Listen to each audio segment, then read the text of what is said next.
السلام علیکم۔ پچھلا جو چیپٹر تھا ہمارا وہ ہم تھی، اس میں ہم نے نظم کی تعریف، ہم کی تعریف، اشعار کی تشریح اور اس کے بعد اس کی مشقی سوالات کو دیکھا۔ آج ہم نظم نعت کی طرف بڑھ رہے ہیں۔ تو نعت ایسی نظم ہوتی ہے جس میں حضرت صلی اللہ علیہ وسلم کی تعریف کو بیان کیا جاتا ہے، ان کی خصوصیات کو بیان کیا جاتا ہے، اس کو نعت کہا جاتا ہے۔ آج ہم نعت سے آغاز کرتے ہیں۔ پہلے ہم الفاظ میں دیکھ لیتے ہیں۔ الفاظ میں حضوری، حاضری، خطاکار، گنہگار، دل و جان، سلطان، بادشاہ، سرفرازی، سر بلند کرنا، سراہ جات، عرب کی سرزمین، ہمیں کو نئے، دین و دنیا کا غم، اوشاق، عاشق کی جمع۔ الفاظ معنی کے بعد ہم نظم کی طرف بڑھتے ہیں۔ اشعار کو ایک بار دیکھ لیں کہ کس طرح تلفظ ادا کیا جاتا ہے، پھر اس کے بعد ہم نظم کے اشعار کی تشریح کی طرف بڑھیں گے۔ مجھے خطا کار سا انسان مدینے میں رہے، بن کر سرکار کا مہمان مدینے میں رہے، دور رہ کر بھی اٹھاتا ہوں حضوری کے مزے، میں جہاں اور میری جان مدینے میں رہے۔ اللہ اللہ سرفرازی سراہ حجاز، ساری مخلوق کا سلطان مدینے میں رہے۔ یاد آتی ہے مجھے اہل مدینہ کی وہ بات، زندہ رہنا ہو تو انسان مدینے میں رہے۔ ان کی الفت ہمیں کو نین بلا دیتی ہے، جتنے دن آپ صلی اللہ علیہ وسلم کا مہمان مدینے میں رہے۔ چھوڑ آیا ہوں دل و جان یہ کہہ کر عازم، آ رہا ہوں میرا سامان مدینے میں رہے۔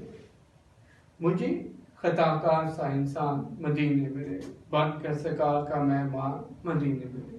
خطا کار کہ میں نے غلطی کرنے والا ہوں، گنہگار، جو ہر وقت پر حضرت آدم کے علیہ السلام کے جو بیٹے ہیں، اولاد جو ہے، انسان جو ہے ہر وقت خطا کار رہتا ہے، ہر وقت غلطی پر رہتا ہے۔ بن کر سرکار کا مہمان مدینے میں رہے۔ آپ صلی اللہ علیہ وسلم کے پاس رہنا، محبت کا اظہار شاعر جو ہے مختلف انداز کے ساتھ کرتے ہیں۔ یہ عارف چشتی یہ مختلف انداز کے ساتھ حضرت صلی اللہ علیہ وسلم کے ساتھ ہزار محبت کر رہا ہے۔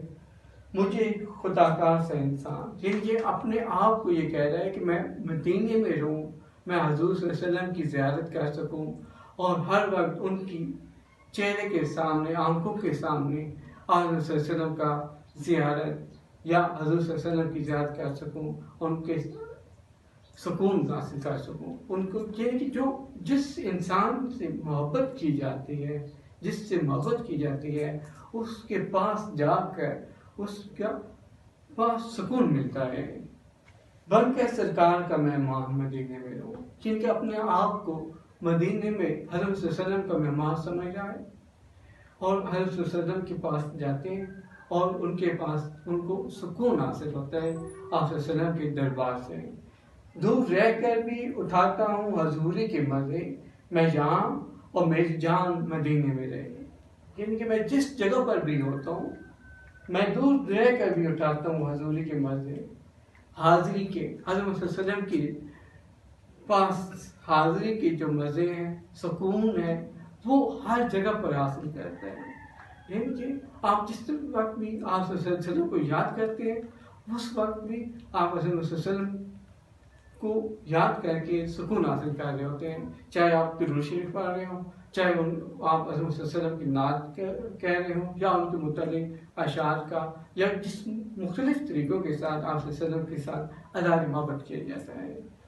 میں یہاں اور میری جان مدینے میں رہے، یعنی کہ میں جس جگہ پر بھی ہوں، میں اپنے ملک میں ہوں یا کسی جگہ پر بھی ہوں، لیکن میں اپنے آپ صلی اللہ علیہ وسلم سے عقیدت محبت کا جو اظہار ہے وہ ہر جگہ پر کر رہا ہوتا ہوں۔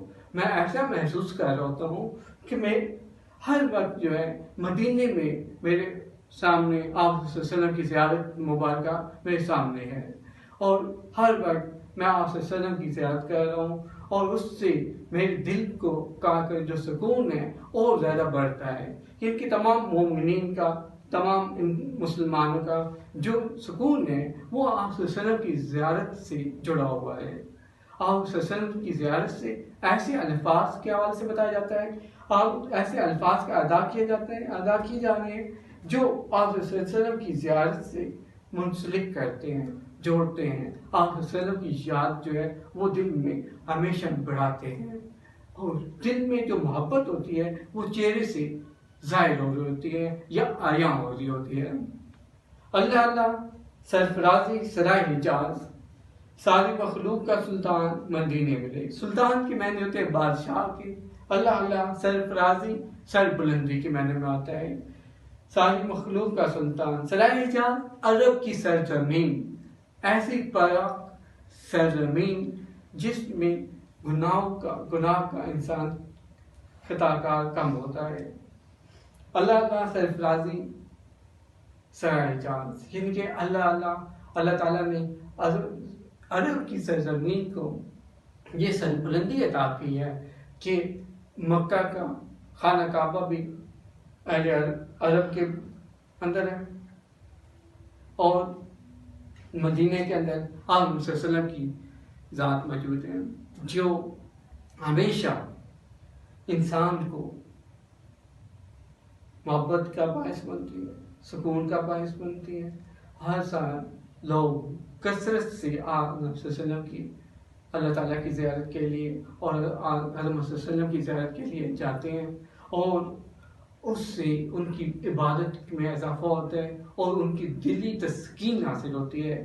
وہ اپنے آپ کو اپنے گناہوں سے پاک کر کے آتے ہیں، اور واپسی پر اور نیکی کی تمنا جو ہے ان کی خواہش دل میں اور زیادہ بڑھ جاتی ہے، اور اللہ تعالیٰ سے اور اللہ صلی اللہ علیہ وسلم سے محبت کا اظہار مختلف انداز کے ساتھ کرتے ہیں۔ مدینے کے لوگ یہاں پر مخلوق کہتے ہیں، ساری مخلوق کا جو سلطان ہے، تمام مسلمانوں کے سکون کا یا بادشاہ جو ہے آپ صلی اللہ علیہ وسلم وہ مدینے میں ہیں، جن کی زیارت سے ہر سال اور ہر ماہ جو ہے، ہر دن جو ہے، مختلف وقت میں وہ مسلمان آپ صلی اللہ علیہ وسلم کی زیارت کر رہے ہوتے ہیں، آپ صلی اللہ علیہ وسلم کے ساتھ اظہار عقیدت کر رہے ہوتے ہیں، اور مختلف انداز کے ساتھ آپ صلی اللہ علیہ وسلم سے محبت کا اظہار کر رہے ہوتے ہیں۔ یاد آتی ہے مجھے اہل مدینہ کی وہ بات، زندہ رہنا ہو تو انسان مدینے میں رہے۔ یاد آتی ہے مجھے اہل مدینہ یعنی کہ مدینے کے اندر جو رہنے والے لوگ ہیں ان کے حوالے سے بات کی جاتی ہے۔ زندہ رہنا ہو تو انسان مدینے میں رہے۔ انسان ہمیشہ جو ہے وہ یہ اس بات کی ہر وقت یاد دہانی کراتے رہتے ہیں۔ اہل مدینہ کے لوگ کے اندر ایسی بہت زیادہ خوبیاں ہوں گی، لیکن سب سے زیادہ جو اہم خوبی یہ ہے کہ حضرت صلی اللہ علیہ وسلم کی جو ذات ہے وہ مدینے کے اندر ہے۔ آپ صلی اللہ علیہ وسلم کے ساتھ جو اہل مدینہ کا اظہار عقیدت ہے، محبت کا جو اظہار ہے، وہ ہمیشہ ہر وقت وہ کہہ رہے ہوتے ہیں۔ ہجرت کے بعد کا جو وقت تھا تو اس کے بعد سے لے کر آخر اختتام تک، زندگی کے اختتام تک آپ صلی اللہ علیہ وسلم کی مثال تھا، وہ آپ صلی اللہ علیہ وسلم مدینے میں رہے، اور آپ صلی اللہ علیہ وسلم نے بہت زیادہ مسلمان لوگوں کو مسلمان کیا، اور ہمیشہ وہ لوگوں کے لیے، مدینے کے رہنے والے لوگوں کے لیے سکون کا باعث بنے۔ زندہ رہنا ہو تو انسان مدینے میں رہے، اور وہاں کے رہنے والے لوگوں کے حوالے سے بات کی جاتی ہے تو وہ یہ اظہار محبت کر رہے ہوتے ہیں کہ ہر وقت جو ہے وہ اپنے رہنے والے جو لوگ ہیں وہ اپنے آپ کو یہ کہتے ہیں کہ ہم مدینے میں رہ گئے ہیں، اور جس انسان نے ہمیشہ سکون اور خوشی کا اظہار کرنا ہوتا ہے وہ مدینے میں رہ کر آپ صلی اللہ علیہ وسلم کی یاد بھی کر رہا ہوتا ہے۔ لیکن جس جگہ پہ بھی انسان ہوتا ہے، انسان مسلمان رہتے ہیں، وہ آپ صلی اللہ علیہ وسلم سے اظہار عقیدت مختلف انداز کے ساتھ کر رہے ہوتے ہیں۔ ان کی الفت غم کونین کو بلا دیتی ہے۔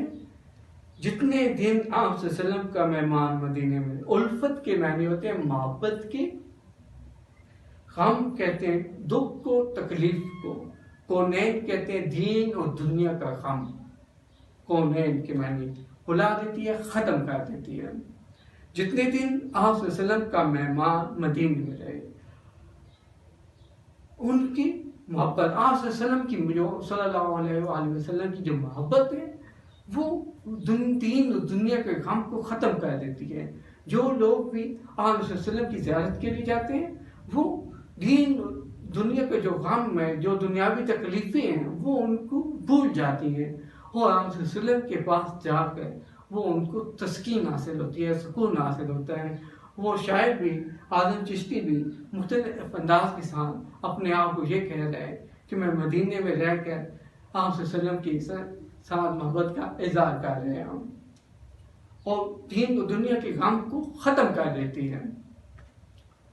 چھوڑ آیا ہوں دل و جان یہ کہہ کر عظیم، آ رہا ہوں میرا سامان مدینے میں رہے۔ چھوڑ آیا ہوں دل و جان، یعنی کہ جس سے اظہار محبت ہوتا ہے، جس سے محبت کی جاتی ہے، اس کے ساتھ ہر وقت جو ہے وہ جو جہاں جاتا ہے واپس آتے ہیں تو ان کے جو محبت کا اظہار ہے، اس کی جو محبت ہے وہ بھی وہیں رہ جاتی ہے، کیونکہ آپ صلی اللہ علیہ وسلم کی شخصیت جو ہے وہ مدینے کے اندر موجود ہے۔ اور آ رہا ہوں میرا سامان مدینے میں رہے، آپ صلی اللہ علیہ وسلم کے ساتھ حوالے سے محبت کا اظہار کیا جاتا ہے، اور ان کے حوالے سے بتایا جاتا ہے کہ میری اعظم چشتی یہ کہتے ہیں کہ آخری شعر کے اندر وہ اپنی محبت کا اظہار کرتے ہیں، میرے دل و جان، میں بے شک واپس آ گیا ہوں، میں اپنے وطن کو واپس آ گیا ہوں، لیکن میری جو دل و جان ہے، جو تسکین کا جو باعث ہے، وہ آپ صلی اللہ علیہ وسلم جو ہے وہ مدینے کے اندر ہے۔ اور آ رہا ہوں میرا سامان مدینے میں رہے، یعنی کہ میرا سامان جو ہے آخری میں جو میرا سامان تھا، میری جان و دل تھی، وہ سب کچھ وہ وہاں پر رہ گیا، اور ہر وقت جو ہے اس کا جو محبت کا جو اظہار ہے وہ مدینے میں رہنے والے لوگوں کے ساتھ کر رہے ہیں، آپ صلی اللہ علیہ وسلم کے ساتھ کر رہے ہیں، اور ان کے ساتھ محبت کا اظہار مختلف انداز کے ساتھ کر رہے ہیں۔ شاید نعت کے اندر، نظم کے اندر، پھر پہلے بھی کہا گیا تھا، پہلے بھی بتایا تھا، ابھی پھر بتا رہا ہوں کہ نظم کے اندر تمام اشعار اپنے موضوع کے ارد گرد بنائے جاتے ہیں۔ شاعر ہر وقت جو یہ شاعر کہتا ہے وہ اس موضوع کے ارد کے حوالے سے کہتا ہے، مرکزی خیال۔ اور یہاں پر ایکسرسائز کو دیکھیں، طرز الفاظ درس ہے، سوالوں کے جواب دیں۔ نعت کے معنی کیا ہیں؟ نعت کی معنی میں نے آپ کو پہلے بتایا کہ ایسی نظم جس میں حضرت صلی اللہ علیہ وسلم کی خوبیوں کو، ان کی صفات کو بیان کیا جائے، اس کو نعت کہا جائے۔ اس میں آپ صلی اللہ علیہ وسلم کی تعریف بیان کی جائے گی، ان کی خوبیوں کو بیان کرتے ہوئے ان کے ایسے تعریفی انداز کے ساتھ الفاظ کہے جائیں گے۔ اس نعت کے پہلے شعر میں شاعر کس بات کی آرزو کر رہے ہیں کہ میں بے شک گنہگار ہوں، لیکن میں بن کے آیا ہوں حضرت صلی اللہ علیہ وسلم کی دربار کے اندر زیارت کے لیے آیا ہوں، میں حضرت صلی اللہ علیہ وسلم کا مہمان بن کے آیا ہوں۔ اور نعت کے دوسرے شعر کے اندر شاعر کس بات پر فخر کر رہے ہیں کہ دور رہ کر، جن کے وہ بے شک دور رہ رہے ہیں لیکن پھر بھی آپ صلی اللہ علیہ وسلم کی زیارت کے سے مشرف ہو رہا ہے، ہر وقت جو ہے وہ آپ صلی اللہ علیہ وسلم کے ساتھ محبت کا اظہار کر رہے ہیں۔ اعزاز سے کیا مراد ہے؟ حجاز سے مراد عرب کی سرزمین ہے۔ زندگی کے بارے میں شاعر کیا کہتا ہے؟ زندگی کے بارے میں شاعر کے بارے میں کہتا ہے کہ زندگی کے بارے میں شاعر کہتا ہے کہ حضرت صلی اللہ علیہ وسلم کی جو شخصیت ہے وہ غم کونین جو ہے، دنیا کا جو غم ہے وہ بھلا دیتی ہے۔ غم میں دنیا کس چیز سے ختم ہوتا ہے؟ آپ صلی اللہ علیہ وسلم کی محبت سے غم دنیا جو ہے وہ ختم ہو جاتا ہے۔ آخری شعر میں شاعر کس چیز کے بارے میں بات کر رہا ہے کہ اپنی دل و جان اور سامان جو ہے، اپنی روح جو ہے وہ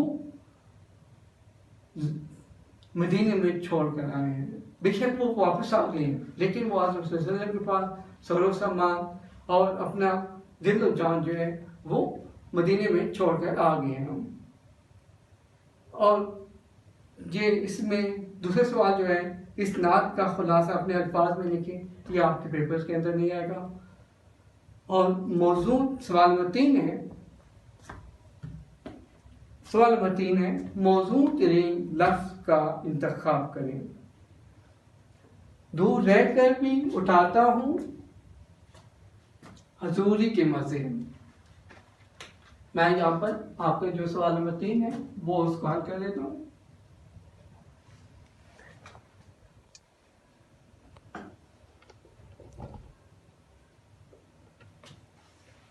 نمبر 1 جو ہے اس کے جو درست جواب جو ہے وہ میں یہاں پر لکھ رہا ہوں. اگر پھر بھی سمجھ نہ آئے تو پھر آپ بتا دیجیے گا. دور رہ کر بھی اٹھاتا ہوں حضوری کے مزے. یہاں پر داجز جو ہے وہ درست مان جائے گی.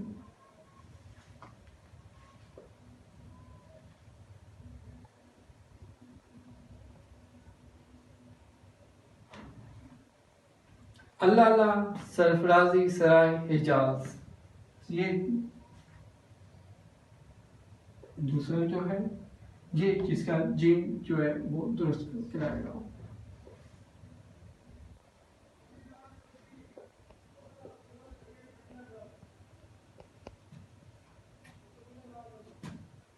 ساری مخلوق کا سلطان، یہاں پر تیسرے کا بے جو ہے وہ درست کرائے گا.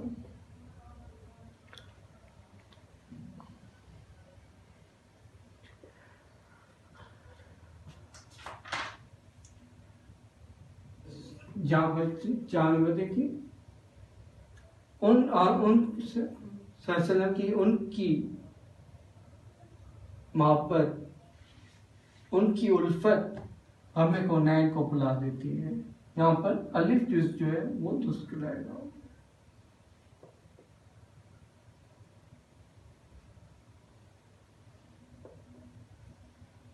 یہاں پر سوال نمبر 5 دیکھیے، آ رہا ہوں میں میرا سامان مدینے میں ہے. یہاں پر جیم جو ہے وہ پھر درست کرائے گی.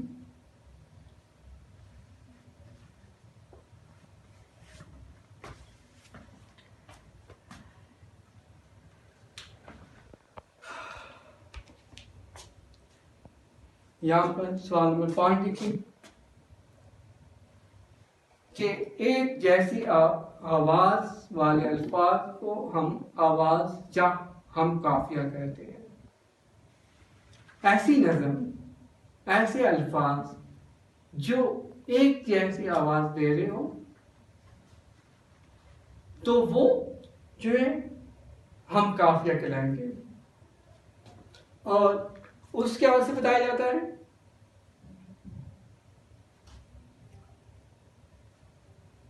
ہم قافیہ کہلائیں گے جیسے انسان، مہمان. یہاں پر دیکھیے کہ آپ اس سوال نمبر 5 کے اندر آپ اس بات اس نعت میں سے ہم آواز الفاظ ڈھونڈ کر لکھیں. تو دیکھیے کہ سب سے پہلے جو ہے شعر کے اندر سوال نمبر 5 کو ایک بار پھر دیکھ لیتے ہیں. اس کا جو جواب ہے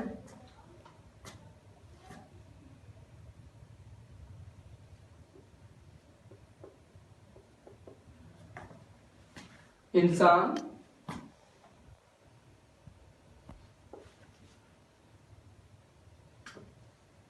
مہمان،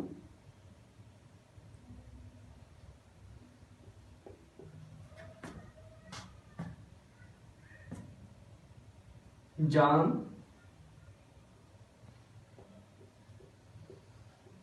سلطان، آگے پھر انسان آ گیا، کمے کونین آ گیا،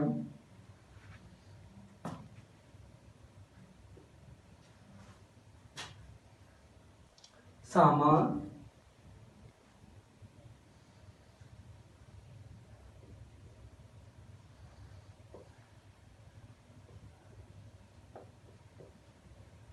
کونین آ گیا.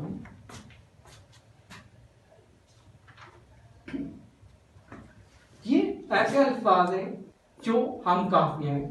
انسان ہے، مہمان ہے، جان ہے، سلطان ہے، سامان ہے اور میکونین ہے، جو ایک جیسے ایسے الفاظ، یہ آپ 5ویں 4تھی کلاس سے آپ پڑھ رہے ہیں، لیکن آپ کا وہ انداز جو ہے وہ مختلف ہوتا ہے. یہ آپ کو آنے والی جو کلاسز ہیں اس میں بھی یہ سوال کام آئے گا. ایسے الفاظ جو ایک جیسی آواز دیتے ہوں ہاں قافیہ کہلائیں گے. اور اس میں انسان کا آ گیا، ٹھیک ہے. اور سوال نمبر 7 دیکھیں، اس میں پیراگراف کے حوالے سے کہا گیا، حضرت صلی اللہ علیہ وسلم کی سیرت کے حوالے سے بتایا گیا. اور سوال نمبر 8 کا آ گیا ہے، دیے گئے نعت میں سے پہلے 2 اشعار کے آخری 3 الفاظ، باقی اور اشعار کے دوسرے مصروں کے آخری 3 الفاظ جو کہ تم استعمال کیے گئے ان کو ردیف کہا جائے گا. ردیف کے معنی تھے سوال کے پیچھے بیٹھنے کے. ایسے الفاظ جو قافیے کے بعد میں آئے ان کو ردیف کہا جائے گا، اور ان کی الفاظ کی جو آواز ہے وہ ایک جیسے ہوگی اور الفاظ بھی ایک جیسے ہوں گے. ایسے الفاظ جو نظم کے اشعار کے آخر میں ایک جیسے آ رہے ہوں ان کو ردیف کہا جائے گا. جیسے آپ دیکھیں یہاں پر اس نظم کا جو ردیف ہے وہ مدینے میں رہے گی. یہاں پر سوال نمبر 8 کی جو 7 ہے 8 ہے اس کا جو جواب آئے گا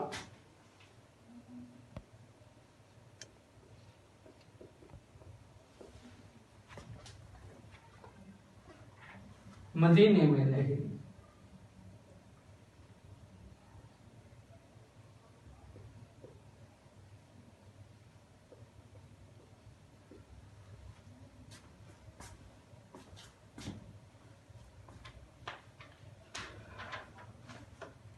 آگے دیکھیں آپ کا سوال نمبر 9 ہے، اور یہ اس کی تاریخ روزمرہ کی تاریخ کے بعد، اس کی مثالوں کے بعد، اور یہ جو سوال ہے یہ اگلے چیپٹر کے آغاز میں کریں گے.